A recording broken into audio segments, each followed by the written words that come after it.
Those who cannot remember the past are condemned to repeat it. George Santayana, right? That's the one. Classic quote. But, I always like Mark Twain's supposed version better. History doesn't repeat itself, but it often rhymes. Yeah, that feels more accurate, especially with economic policy. It really does. And trying to pick up those rhymes, those patterns, in U.S. monetary and fiscal policy over, the last 60 years, that's crucial if you want to understand what's happening now. Absolutely. And that's exactly what we're diving into today. We're digging into Alan Blinder's look at that precise period, 60 years, 1961 to 2021. Now, the source material here is interesting because it's really grounded in history, isn't it? It's not just like abstract economic theory for its own sake. Exactly. Blinder focuses on the ideas that actually seem to influence policy. Things like monetarism, rational expectations, supply-side economics. But stuff that made its way into the West Wing or the Fed boardroom? Right. And he deliberately skips over some of the more, let's say, purely academic debates that didn't really seem to move the needle on actual decisions. Ricardian equivalents, deep dives into time inconsistency problems. Stuff that maybe matters in seminars, but not so much when you're facing, say, a potential recession. Precisely. His focus is squarely on the connection between ideas and policy action. And he's got a unique perspective to do that because he wasn't just an observer. He lived through a lot of this. Oh, absolutely. Started studying economics in '63, advised policymakers, served on the Council of Economic Advisors for Clinton. And was vice chair of the Fed itself in the mid-90s? Yeah, 94 to 96. So this isn't just looking back at dusty archives. It's history informed by being in the room where it happened sometimes. That definitely gives it a different kind of weight. So our mission for you in this deep dive is to pull out the key insights, the really important nuggets from this 60-year story. To help you understand how the U.S. government has tried, sometimes successfully, sometimes not, to manage the economy using its two main levers. Fiscal policy, that's taxing and spending, and monetary policy, the Fed's control over money and credit. Okay, let's get into it. Where does Blinder really start the clock? He kicks things off in the early 1960s and pinpoints a specific moment as the dawn of what was then called the New Economics, June 7th, 1962. What happened then? That was President Kennedy, JFK, at a press conference. He announced he'd asked Congress for, and this is a quote, an across-the-board reduction in personal and corporate tax rates, a net tax reduction. Using tax cuts deliberately to stimulate the economy. Exactly. The idea wasn't brand new, theoretically, but applying fiscal policy proactively like this, not just in a crisis like the Depression, but as a regular tool, that felt new. And the big example was the Kennedy-Johnson tax cut passed in '64. Right. It passed after Kennedy's death, partly as a tribute, and it was pretty quickly seen as a big success. The economy picked up. Which was a real shift, because before that, fiddling with the budget to manage the economy outside of, wartime or depression was frowned upon. Largely, yes. It was mostly seen as emergency medicine. The default was more hands-off in normal times. But Blinder points out that some old ideas didn't just vanish. This sort of background fear that deficits always mean inflation, or that government spending is inherently bad. Yeah, Walter Heller, Kennedy's chief economist, talked about those lingering mythologies. And it's funny how resilient they are. Blinder notes you still hear echoes of that today in political debates, even if it's sometimes just, lip service. Meanwhile, over at the Federal Reserve, who was in charge? William McTesney Martin Jr., longest-serving chair ever. And Blinder makes an interesting point. Until Janet Yellen relatively recently, presidents often picked Fed chairs based on perceived judgment and integrity, often from Wall Street like Martin, rather than deep economics training. Martin was known for guarding the Fed's independence, right? Mm-hmm. Famously clashed with LBJ. Oh, yeah. He's the source of that classic Fed line about taking away the punch bowl, just as the party was really warming up. The irony being, inflation did heat up significantly later in his tenure, despite his caution. It did. And looking at the late 60s policy mix, Blinder describes a bit of a mess. Fiscal policies stayed loose mainly because of Vietnam spending. They finally got a tax hike in '68, but it was temporary. Temporary, yeah, which blunted its impact. So monetary policy was kind of left holding the bag, trying to fight inflation mostly on its own. The Fed raised rates, which, as you said, made LBJ pretty unhappy with Martin. And policy worked differently back then, too, partly because of this thing called Regulation Q. Right. That was a leftover from the Depression, basically capping the interest rates banks could pay on deposits. So when market rates went above those caps, money flowed out of the banks. Savers looked for better returns elsewhere. It's called disintermediation. And that caused problems. It caused these sharp credit crunches, like one in 1966. Regulation Q basically made monetary policy maybe less powerful overall, but also created these really specific distortionary bottlenecks in the financial system. It was eventually phased out, gone completely by 2010. So the late 60s picture is too much demand, Vietnam spending, fiscal policy lagging, monetary policy trying to catch up, but hampered. That's a good summary. Classic excess demand. A mild recession was on the horizon, but inflation was the main worry. And maybe unfairly, Keynesian economics got a lot of the blame for that inflation. Setting the stage for decades of arguments about who should do what, fiscal versus monetary. Exactly. Which brings us into the late 60s, early 70s, and a real puzzle for economists at the time. Which was? Why was inflation still rising even when the economy was starting to slow down? Unemployment was ticking up, but inflation wasn't cooling off. What was the answer? Well, what seems clearer now wasn't obvious then. Blinder explains it was because unemployment, while rising, likely hadn't gone above its natural rate. The natural rate. Yeah. The level below which inflation starts to accelerate. Right. But many Keynesians back then were still sort of wedded to Kennedy's 4% unemployment target as full employment. Accepting that the true sustainable rate might be higher was tough. So they looked for other explanations. They did. Blinder mentions looking for ephemeral phenomena. Maybe unions were pushing wages up too fast, maybe big companies had pricing power, maybe production bottlenecks were the problem, temporary stuff. Instead of the underlying natural rate idea, which Blinder credits to. Primarily Milton Friedman and Edmund Phelps writing in the late 60s. Ah, Friedman. That brings us to monetarism. Indeed. Friedman had a famously simple diagnosis and prescription for inflation. It's always and everywhere a monetary phenomenon. Caused by too much money chasing too few goods. His solution?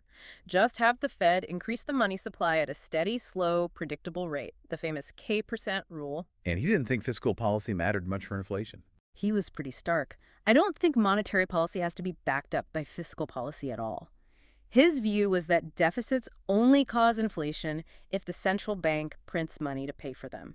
Otherwise, they just affect interest rates or debt levels. Though Blinder notes Friedman sometimes came close to that extreme fiscal policy doesn't matter line himself. He did. It's a complex stance. And interestingly, Blinder mentions Friedman's early career involved work for the New Deal and the Treasury during WWII, quite different from his later persona. Another big idea emerging around then was the Phillips curve. Right, from A.W. Phillips's 1958 paper. Pretty modest paper, actually, using UK data. But it showed that simple negative relationship between wage inflation and unemployment. Exactly. And it seemed to offer policymakers a clear menu of choices, a trade-off.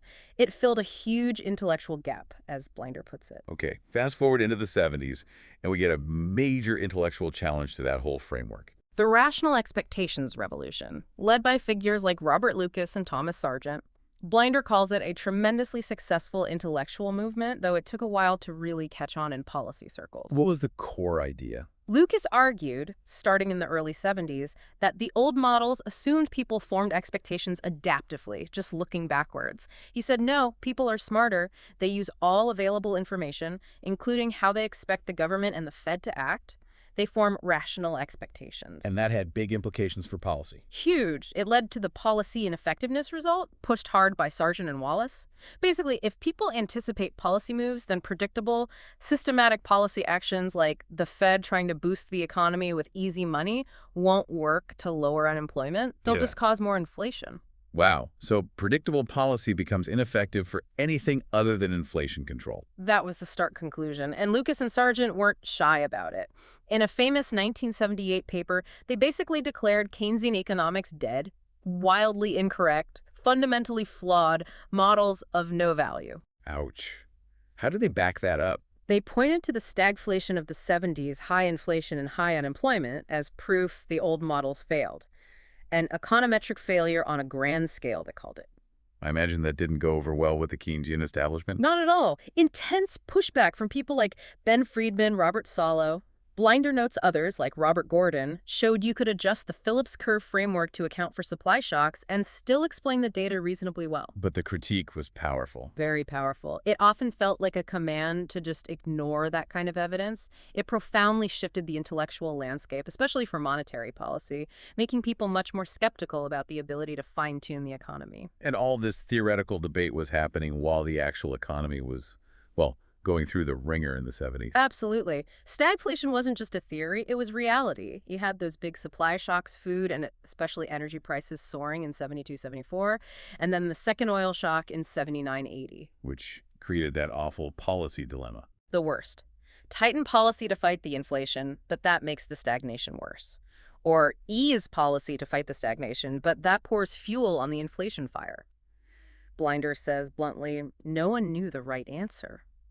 Policy became schizophrenic.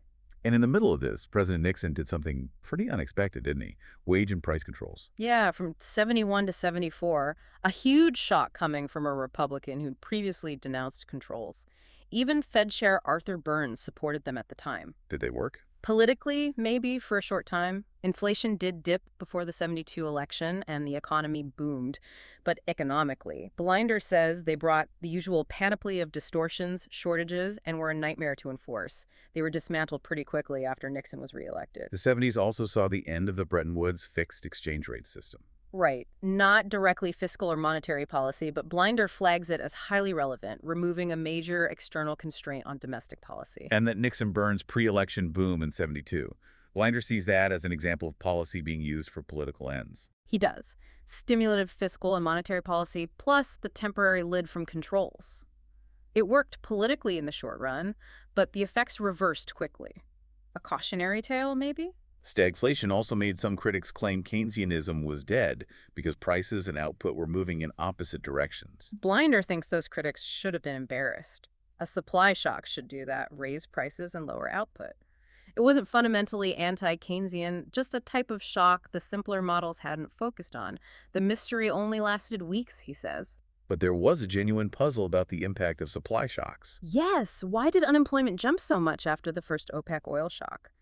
Simple theory might suggest firms would substitute labor for suddenly expensive energy, maybe even increasing employment, even as output fell.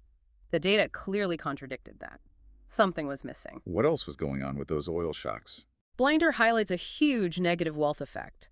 The stock market tanked in 73, 74, one of the worst periods ever in real terms. That crushed consumer confidence and spending, hurting aggregate demand. And that was something policy potentially could have offset. And longer term. The oil shocks contributed to the productivity slowdown after 1973. Less energy use meant lower output per worker hour. Blinder suggests this wasn't recognized right away, which might have led the Fed to keep policy a bit too easy, thinking the economy had more potential than it did, maybe contributing to unemployment by keeping real wages too high. A really difficult decade.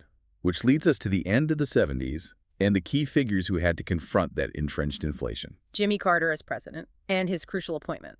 Paul Volcker as Fed chair in 1979. Volcker, a name synonymous with inflation fighting. Absolutely. A Democrat appointing Volcker, who was really a technocrat, having served under Nixon. It showed the seriousness of the situation. Volcker had the pedigree Princeton, Harvard, LSE, NY Fed, Treasury.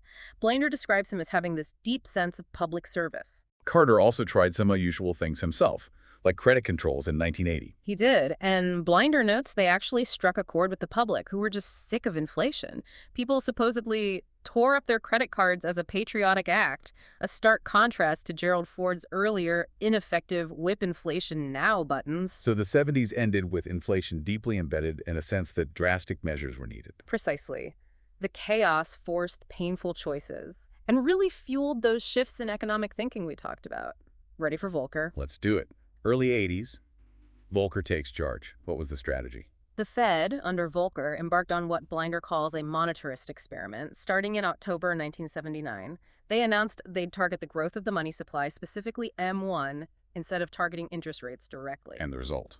Chaos, initially. Huge volatility in money growth itself, and wild swings in interest rates as the Fed tried to hit those money targets. Inflation was still incredibly high, core CPI, almost 12% in September 81. But it worked eventually. It did. Combined with the effects of a soaring U.S. dollar, Volcker's tight money policy broke the back of inflation. It plunged dramatically. At a cost, though. Oh, a huge cost.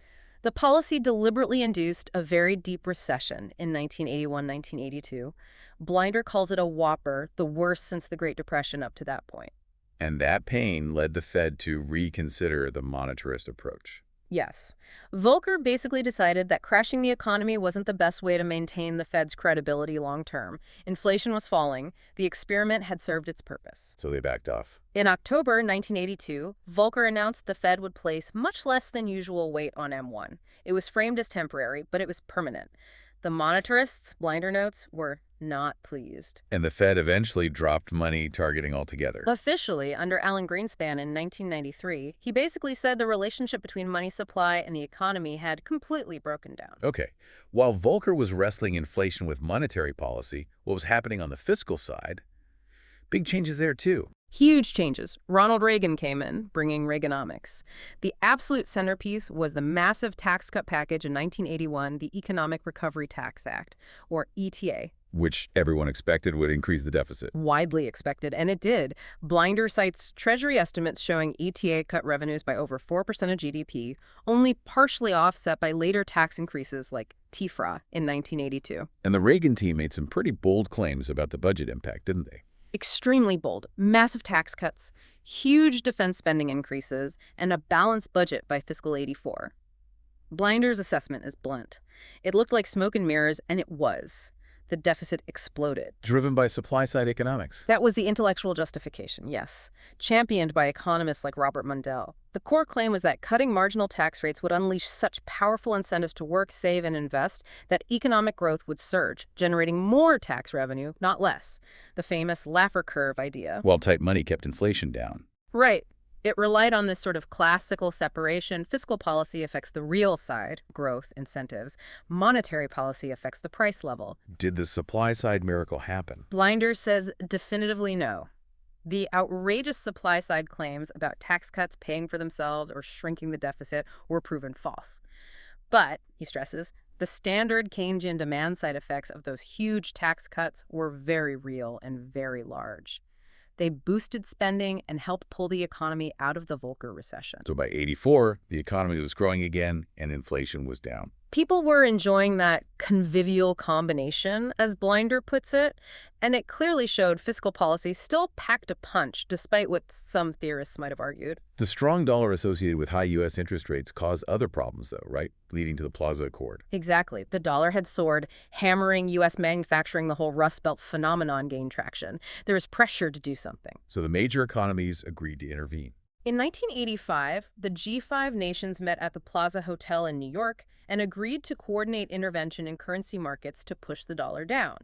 Since the dollar was already starting to weaken anyway, Blinder judges the accord a success in accelerating that trend. So the early 80s, painful monetary medicine cures inflation, followed by a big fiscal experiment based on supply-side theory that didn't quite pan out as promised, but definitely stimulated demand and blew up the deficit. That captures it well, and that ballooning deficit set the stage for the next major policy shift. Right, because moving through the 80s and into the early 90s, the main worry about fiscal policy completely flipped, didn't it? It totally reversed. Forget stimulus. The dominant obsession became reducing the budget deficit. It was a stubborn problem, still around 4.7% of GDP in 1992. Even after years of discussion, felt like pulling teeth, root canal economics, as someone called it. There were attempts. TEFRA in 82 took back some corporate tax cuts. Graham Redmond Hollings in 85 tried setting mandatory deficit targets. With automatic cuts if they were missed. Sequestration. Yeah, but it basically failed. The targets kept getting missed or revised. Then George H.W. Bush comes in. He'd called supply-side voodoo economics back in 1980. Did he tackle the deficit? He took it seriously, but was hampered by that failed GRH framework and, famously, his no new taxes pledge, which became infamous when he broke it. But there was a key step taken under Bush Sr. Yes, the 1990 budget agreement. Blinder flags this as the first really successful step. Bush compromised with Democrats, agreeing to raise some taxes and cut spending, which, in the middle of a mild recession, looked kind of perverse by standard textbook logic. But the crucial part was something called pay-as-you-go. Pay-as-you-go. That was the real innovation. It required any new tax cuts or entitlement spending increases to be fully offset by spending cuts or tax increases elsewhere. It put a brake on making the deficit worse. And it worked. Blinder says it worked remarkably well for about a decade, until it was repealed under George W. Bush in 2002. Quite the irony. Blinder also mentions Ross Perot's 1992 campaign as significant. Yeah, his surprisingly strong third-party run, even leading in polls for a bit, was built almost entirely on deficit reduction. It showed there was real grassroots support for tackling the issue, maybe more than Washington realized. Setting the stage for Bill Clinton in '93. Exactly. Clinton came in making deficit reduction a top priority. Blinder credits Robert Rubin, Clinton's economic advisor from Goldman Sachs, with really driving this. And Rubin's focus was on The financial markets, specifically the bond market vigilantes. His big warning was that if they didn't get the deficit under control, the bond market would punish them with higher long-term interest rates, potentially killing the recovery. It echoed Perot's concern, but framed for the markets. did the markets buy it? They absolutely did. When Clinton unveiled his budget plan in February '93, it was seen as credible. And what followed was, as Blinder calls it, a remarkable bond market rally. The 30-year Treasury yield plummeted from 7.3% down below 5.9% by September, a huge drop. What was in the plan that made it credible? It had some tough pills to swallow. Cuts to Social Security benefits for higher earners, pretty gutsy for a Democrat. Tax hikes on the wealthy, which passed. An energy tax proposal got gutted, but the overall signal was seriousness. They were willing to take political hits. And this led to a surprising economic outcome, the revisionist view. Right. Standard Keynesian models predicted the fiscal tightening tax hikes, spending cuts would slow down the economy, but the economy actually boomed. Why? Blinder argues the massive drop in long-term interest rates, thanks to that bond market rally, overwhelmed the fiscal contraction. It spurred investment and offset the drag from the budget cuts. So Clinton's seemingly anti-Keynesian claim that cutting the deficit creates jobs appeared to come true, thanks to the market's reaction. Leading to that famed Clinton-Greenspan policy mix of the late '90s. Easy money and tight budgets, as Blinder summarizes it. The tight budgets came from the deficit reduction plan and the booming economy feeding revenues. The easy money came partly from the bond market rally lowering long rates, and partly from the Fed keeping short rates relatively accommodative. And the results were pretty amazing. Deficits turned into surpluses incredibly fast. Amazingly fast, helped by the strong economy, of course. Business investment took off, inflation stayed low, job growth was strong. It was a remarkable period. What was the Fed doing in the early '90s, before the Clinton plan? Greenspan's Fed had actually been easing quite a bit from '89 to '92, cutting the Fed funds rate almost 700 basis points, partly fighting the effects of the 1991 recession and a subsequent jobless recovery. Blinder thinks Greenspan nearly stuck a perfect soft landing in '89-90, but Saddam Hussein's invasion of Kuwait and the resulting oil shock threw a wrench in the works. That '93 budget fight itself was tough, though, Yeah. even with Democrats in control. Oh, yeah, epic. 6 months. Blinder quotes Will Rogers. "I am not a member of any organized party. I'm a Democrat." It highlighted how hard deficit reduction is, even with unified government. And the Clinton team really felt dependent on the Fed and the bond market. Deeply dependent. Rubin, especially, kept emphasizing the bond market reaction. With short-term rates already low, the Fed didn't have much room to cut further if the fiscal plan started to drag the economy down. It was really up to the bond market rally to provide the stimulus. So when the Fed did start raising rates in early '94, that must have been tense. Very. Greenspan had to manage his own committee, the FOMC. Many wanted a 50 basis point hike, but he feared that would shock the markets. He skillfully pushed for a unanimous 25 basis point hike, arguing unanimity sent a very potent message of resolve without being overly aggressive. This whole period seems crucial for solidifying the Fed's independence. Hugely important. Blinder points to Clinton generally keeping quiet about Fed policy even when they were hiking rates. He reappointed Greenspan twice. Greenspan became this almost unassailable institution. Remember John McCain's joke about propping him up like Weekend at Bernie's? Huh. Yeah. And this was part of a global trend. Yes, towards greater central bank independence, CBI, in the late 90s. The Bank of England got independence. The European Central Bank was set up as independent. The core argument was that independent technocrats, insulated from short-term political pressures, could deliver lower inflation more reliably. So the '90s, tackling the deficit, paid off unexpectedly well, thanks to the bond market, leading to a strong economy and cementing the Fed's powerful, independent role. A really transformative decade for the policy landscape. Okay, let's move into the 21st century, Yeah. early 2000s, before the big crash. What was the policy vibe then? Countercyclical fiscal policy using the budget to actively manage the economy was still mostly shunned, Blinder says, similar to the 90s. But the fiscal outcome was very different from the Clinton years. Dramatically different. Under George W. Bush, that hard-won budget surplus quickly disappeared and we went back to large deficits. Why the reversal? Was it just the 2001 recession? That played a role, and so did falling capital gains tax revenue after the dot-com bust. But Blinder is clear. Much stemmed from a series of policy decisions during Bush's first term. Primarily, major tax cuts coupled with increased spending, including the wars in Afghanistan and Iraq. The numbers are pretty stark, aren't they? Comparing projections. Yeah, Blinder uses the CBO projections to illustrate. In January 2001, they projected a surplus of over $600 billion for fiscal year 2008. Just 3 years later, the projection for that same year flipped to a deficit of nearly $300 billion. A huge swing, driven largely by policy choices. A reminder of how fast fiscal fortunes can change, even without a massive crisis yet. Exactly. It set the stage fiscally for what came next. Which was the big one, the financial crisis and the Great Recession, 2007-2009. Where does Blinder start the story? He confirms, yes, there absolutely was a housing bubble. Prices got way out of whack, and then it burst between 2006 and 2009. And falling house prices meant trouble for mortgages. Big trouble. It wiped out collateral. And the problem was massively amplified by what Blinder terms irresponsible mortgage lending practices, really lax underwriting standards, no doc loans, zero down payments. His charts show bank losses on mortgages just skyrocketing. But it wasn't just bad mortgages, right? There was more complex stuff built on top. Oh, yeah. A whole debt bubble of incredibly complex, highly leveraged derivatives, mortgage-backed securities, MBS, collateralized debt obligations, CDO, CDO squared, all sliced and diced and built on those shaky mortgage foundations. This structure magnified the losses enormously when the defaults started rolling in. And the rating agencies. Blinder is scathing, incompetent, compliant. They slapped AAA ratings on the senior tranches of these incredibly risky structures. Investors relying on those ratings thought they were buying something almost as safe as treasury bonds, but with higher yields. A catastrophic failure. So when this debt bubble burst, it wasn't gradual. No, it was violent. Unlike stock market crashes that might unfold over days or weeks, this threatened the core plumbing of the financial system almost overnight.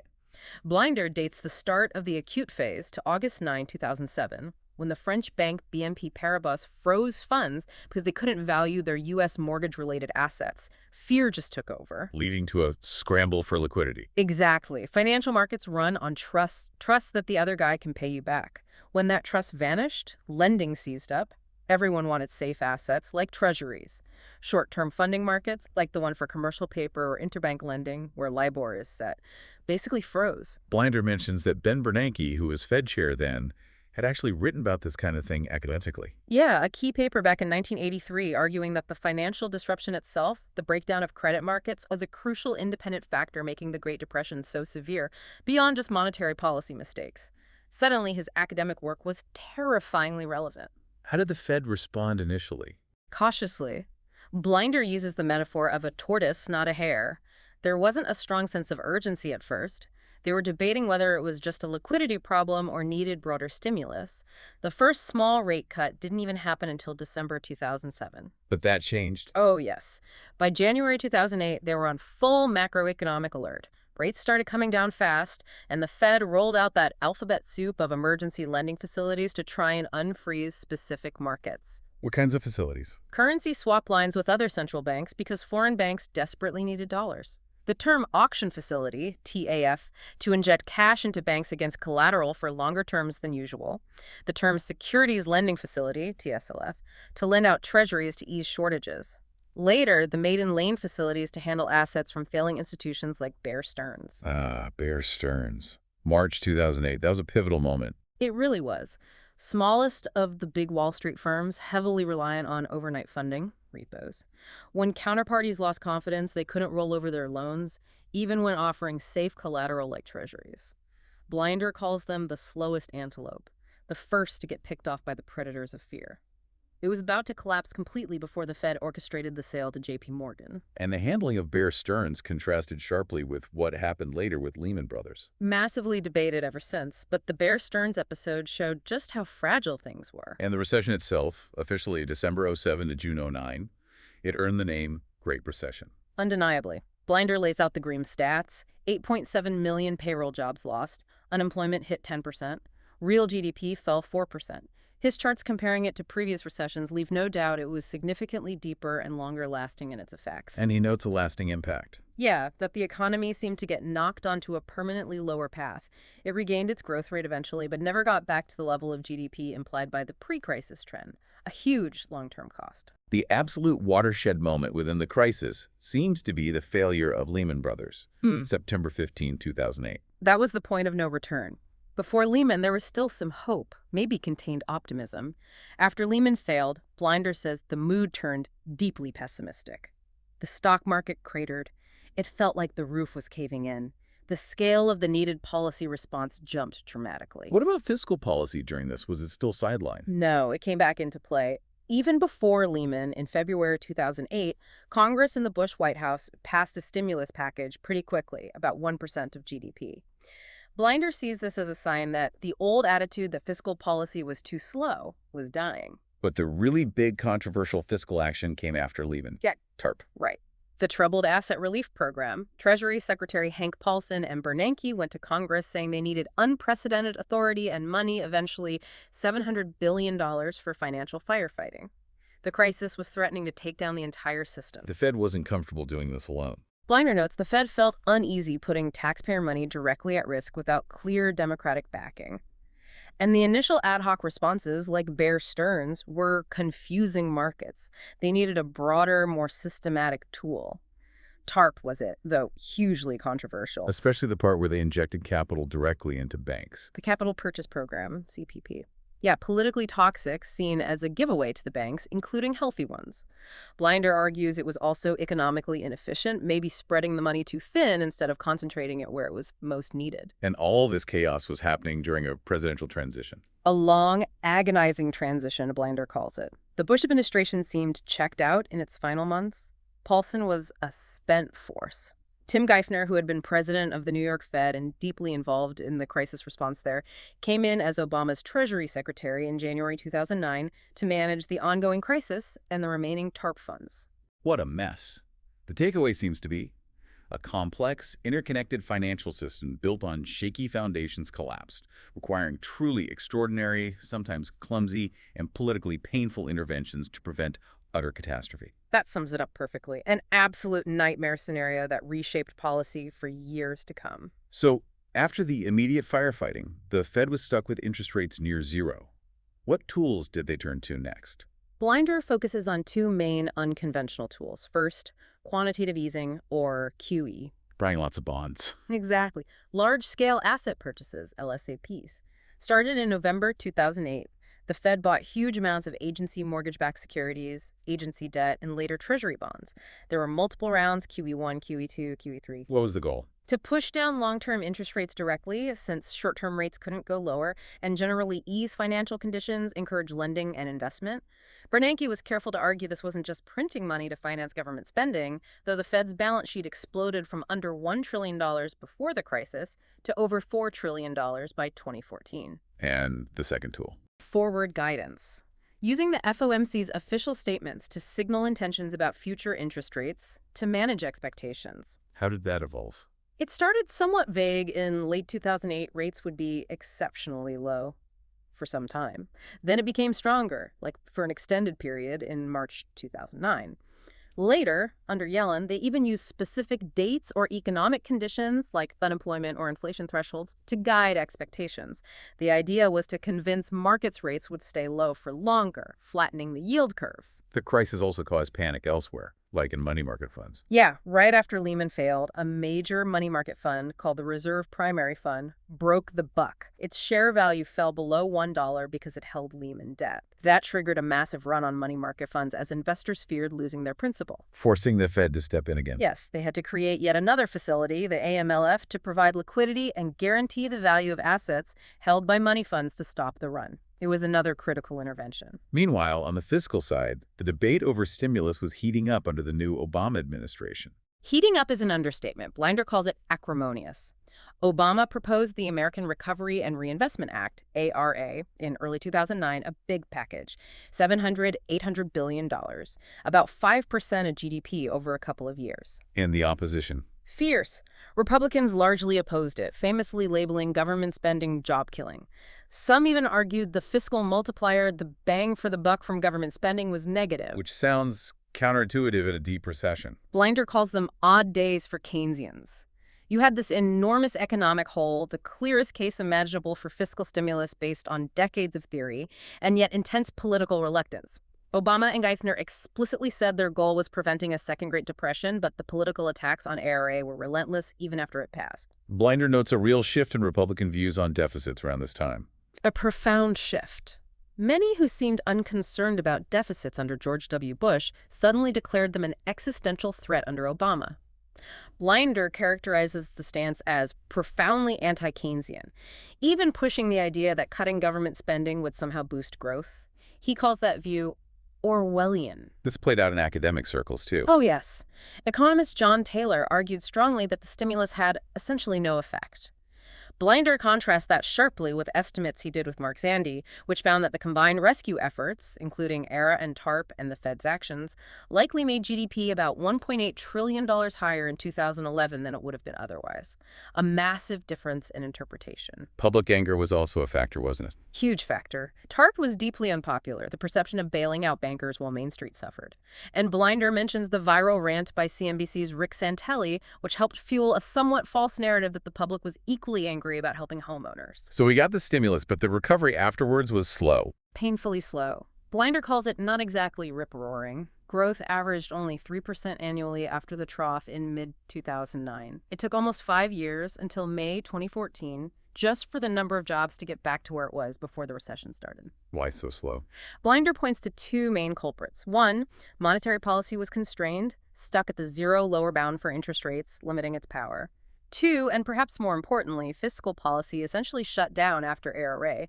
In fact, it turned actively contractionary from 2011 to 2013 due to budget cuts and austerity measures demanded by Congress, pro-cyclical fiscal policy working against the recovery. And all this happened while deficits and debt were exploding. Exploding to levels not seen relative to GDP since World War II. Reagan's peak deficit in '83 looked mere in comparison. The debt-to-GDP ratio jumped massively, from around 30% pre-crisis to 55% by the end of 2011. Even deficit doves were raising eyebrows. Leading to more political gridlock. Intense partisan stalemate, especially in 2010-2011 after Republicans took the House. Democrats wanted tax hikes on the rich to close the gap. Republicans wanted spending cuts or tax hikes on workers. They couldn't agree, so mostly they kicked the can down the road, setting up the fiscal cliff showdown at the start of 2013. Blinder also highlights a technical point about the money multiplier. Yeah, it's fascinating. Its figure 15.4 shows the traditional money multiplier, the ratio of broader money, like M2, to the monetary base created by the Fed, just collapsed. Why? Because banks just sat on the massive reserves the Fed created through QE. They didn't lend them out multiple times as the textbook model suggests. A key reason, Blinder notes, is that after Lehman, the Fed started paying interest on reserves held at the Fed. So holding safe, interest-bearing reserves became attractive for banks, breaking the old multiplier mechanism. So the aftermath. A slow, grinding recovery hampered by political fights over austerity and monetary policy hitting its limits, leaving a legacy of high debt and unresolved debates. A very difficult period following a brutal crisis. Moving into the mid-2010s, did things calm down a bit? Macroeconomically and for monetary policy, yes. Blinder describes the period after the recovery finally solidified and before the pandemic as pretty quiet. Janet Yellen took over the Fed in 2014. Right, appointed by Obama. Blinder notes her confirmation hearing was interesting. She partnered with Jerome Powell, a Republican Fed governor nominated at the same time, possibly setting a precedent for bipartisan pairings. What was policy like under Yellen? Very gradual normalization. Over her 4-year term, the Yellen Fed only raised rates 5 times, just 25 basis points each time. They also began very slowly shrinking the Fed's huge balance sheet. And the economy during that time. Pretty good. Unemployment fell steadily from 6.6% when she started to 4.1% when she left. Yeah. Core inflation ticked up only modestly from 1.6% to 2.3%. Those were the generally positive conditions when President Trump decided not to reappoint her, breaking with the recent tradition of presidents keeping the previous administration's Fed chair. Fiscal policy, though, was not quiet under Trump, even before COVID. Definitely not. Trump pushed through a very large tax cut package, the Tax Cuts and Jobs Act, TCJA, in late 2017. Even though the economy was doing well. Exactly. Blinder notes the economy was humming along, unemployment was low, there was no real economic case for major stimulus. He compares it explicitly to LBJ adding fiscal fuel with Vietnam spending when the economy was already strong. The motivation seemed primarily political. What's Blinder's take on the TCJA itself? Was it good reform? He argues it was much more of a tax cut than a tax reform. While supporters talked about improving incentives and simplification, Blinder finds few real simplification elements. Instead, he says it opened gigantic new loopholes and added complexity in many areas. And crucially, it wasn't paid for. Not at all. It added significantly to the deficit, which was already a substantial 4.6% of GDP in fiscal 2019 before the pandemic. The CBO projected it would cause the debt-to-GDP ratio to soar further. Deficit hawks were alarmed. Congressional Republicans largely were not. The administration made some pretty big claims about its economic impact, though. Outlandish claims, Blinder calls them. Trump and Treasury Secretary Mnuchin predicted it would unleash 5–6% annual GDP growth, reduce the deficit, even help pay down the national debt. Did anyone believe that? Blinder states flatly, no serious economists believe those claims. He notes the promised supply-side booms from the 1981 and 2001 tax. Well, the Fed did cut rates 3 times in 2019.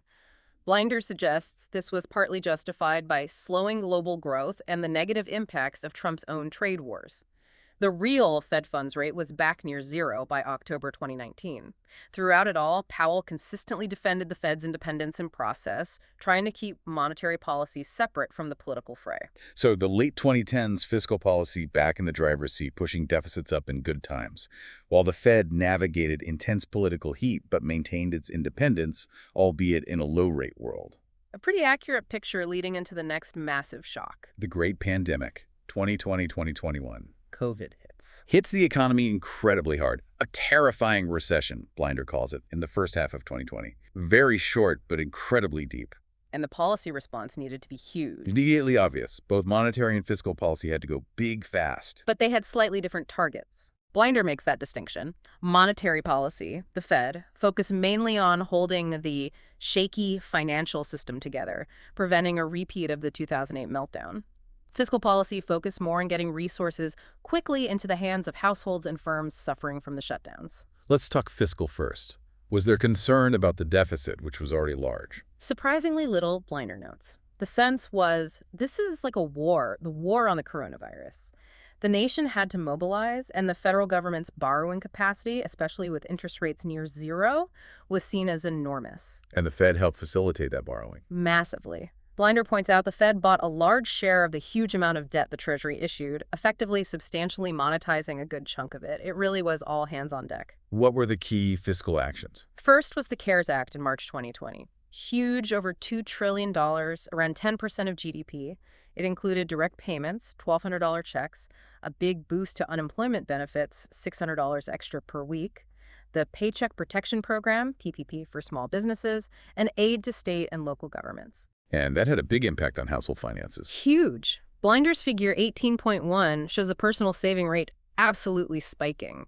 People got money but couldn't or wouldn't spend it immediately. It shored up balance sheets significantly. And there was more. A follow-up bill in December 2020 added another $900 billion, including $600 checks. There was a fight. Trump wanted $2,000 checks. Congress settled on $600. Then President Biden came in promising more. Leading to the American Rescue Plan Act, ARPA, in March 2021. Another massive package, over $1.9 trillion. More direct payments, $1,400. An expanded child tax credit paid monthly for a while. More state and local aid. That one was more controversial. Yes. Biden and Democrats argued it was necessary stimulus to ensure a strong recovery. Republicans mostly argued it was far too big, unnecessary, and would fuel inflation. A sharp partisan divide. And the impact on the budget. Astronomical deficits. The CBO put the FY 2020 deficit at 15% of GDP World War II levels. FY 2021 was still huge at 12.4%. Debt to GDP soared past 100%. Blinder makes a point about who's responsible for a recent deficit. He does. He lists the budget busters since 2000. George W. Bush, tax cuts wars. Obama, GFC response, extending Bush tax cuts partly. Trump, PCJA. Biden, ARPA. It's a bipartisan list. He argues the truly fundamental break with past fiscal prudence actually happened way back with Reagan in 1981. Okay, what about the monetary response to COVID? Also massive, but hampered because rates were already so low. The Fed immediately cut the target range back to 0.25%. So they focused on financial stability. Primarily, yes. Lots of reassuring talk and reopening or creating liquidity facilities. Blinder calls it badge hot on steroids, referencing the classic lender of last resort idea. They wanted to prevent market seizures like in '08. And QE came back. Big time. They restarted large-scale asset purchases in March 2020, initially explicitly to stabilize Treasury and mortgage markets, which were showing stress. The Fed's balance sheet roughly doubled again, from $4 trillion to over $8 trillion. Later, the QE focus shifted back towards easing overall financial conditions. Did all the Fed's programs work well? Not perfectly. Blinder highlights the Main Street Lending Program, MSLP, as a notable failure. It was intended to provide loans to medium-sized businesses, not just the smallest, covered by PPP, or largest, with capital market access. What went wrong? Took too long to set up. The terms were often unattractive. Banks had to keep 5% of the risk. Minimum loan sizes were initially too high. It just didn't get much traction. Blinder concludes the Fed was probably the wrong agency for that kind of direct business lending. It's not really set up for credit risk assessment on that scale. What about central bank independence during COVID? Does it hold up? Largely maintained, Blinder says, but maybe forgotten momentarily. Trump stopped attacking the Fed once they cut rates to zero. Biden reverted to the traditional respect for Fed independence. But the cooperation between the Fed and Treasury was intense. Extremely intense. Unusual ways, Blinder calls it. The Fed buying so much Treasury debt. It revived those old critiques, like Alan Meltzer's during the GFC, worrying about the Fed becoming subordinate to political arms of government. Bernanke pushed back on that during the GFC. He did. But Blinder poses the question pointedly about the pandemic. The lines blurred so much. Was the Treasury or the Fed in first chair? It raises important questions about that relationship in extreme crises. And finally, inflation started to change during this period. Dramatically. After some negative readings early in the pandemic, inflation surged in the spring of 2021. Base effects played a role, but prices rose sharply across many sectors. By May 21, the 12-month CPI hit 5%. Sparking fears of the 1970s. Some alarmists raised that specter, yes, but Blinder notes bond traders seemed less convinced at that point. Still, inflation continued to creep higher through the end of 2021, setting the stage for the policy debates that followed. Blinder also briefly mentions Biden's Build Back Better plan. Just briefly, the large social spending and climate bill passed the House late in 2021 but looked stalled in the Senate as Blinder's account ends. So the pandemic. Yeah. Another massive shock, triggering an unprecedented joint monetary fiscal response that pushed policy tools to their limits, blew at the debt again, and reignited debates about inflation and the Fed-Treasury relationship. A whirlwind end to a whirlwind 60 years. So, stepping back and looking at this whole 60-year arc through Blinder's lens, what are the big overarching themes that emerge? He highlights several key threads. One is definitely the waxing and waning of monetary versus fiscal policy. Which one was seen as the main tool and which one was actually doing the work? Exactly. Intellectually and in practice, the emphasis shifted back and forth dramatically over these decades. And Blinder stresses you can't understand the fiscal side without getting into politics, which purely monetary histories often ignore. A second theme is Keynesian economics itself. It's repeated ascendance and descendance, as he puts it.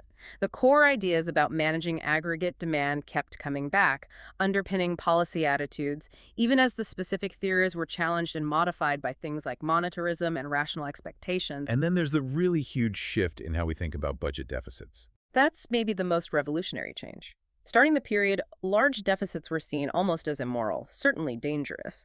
By the end, in crises, they were treated like mother's milk, essential policy fuel. And as you mentioned, Blinder points out the recent budget busters are bipartisan. Bush, W, Obama, Trump, Biden. But he argues the really fundamental break from the old thinking came much earlier, with Reagan in 1981. The evolution has been far from linear. Finally, central bank independence, CBI. That's evolved enormously, too. In the early days, the Fed had much less independence, leading to those clashes like Martin versus LBJ or Nixon versus Burns.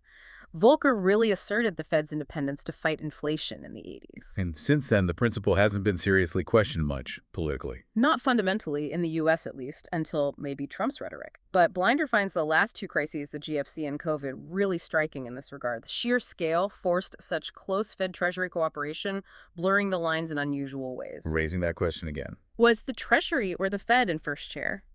It makes you wonder about the future of strict independence when facing system-wide meltdowns. And understanding all these shifts, these debates, these rhymes in history, that's the real value here, isn't it? Going back to Santayana and Twain? Absolutely. Seeing how we got here, the early Keynesian hopes, the inflation battles, the supply-side promises, the deficit fights, the rise of the Fed, the responses to crises, it gives you so much context for the economic policy debates you hear about every single day. It helps you become, hopefully, a more well-informed observer of what's going on. That's the goal. You see the echoes of past arguments in today's headlines. So it's been quite a journey. From the optimism of the new economics through stagflation, monetarism, Reaganomics, the bond market vigilantes, the great moderation illusion, the financial crisis, zero rates, QE, and the pandemic responses. Policy has constantly been tested, adapted, evolved. Constantly. And often in reaction to the perceived failures or limitations of what came before. And that point Blinder raises about the Fed-Treasury cooperation in the recent crises. It really sticks with you. Yeah, it does. Given the sheer scale of those shocks, the GFC, the pandemic, and the apparent need for that kind of massive, coordinated response, well, it makes you wonder. Wonder what?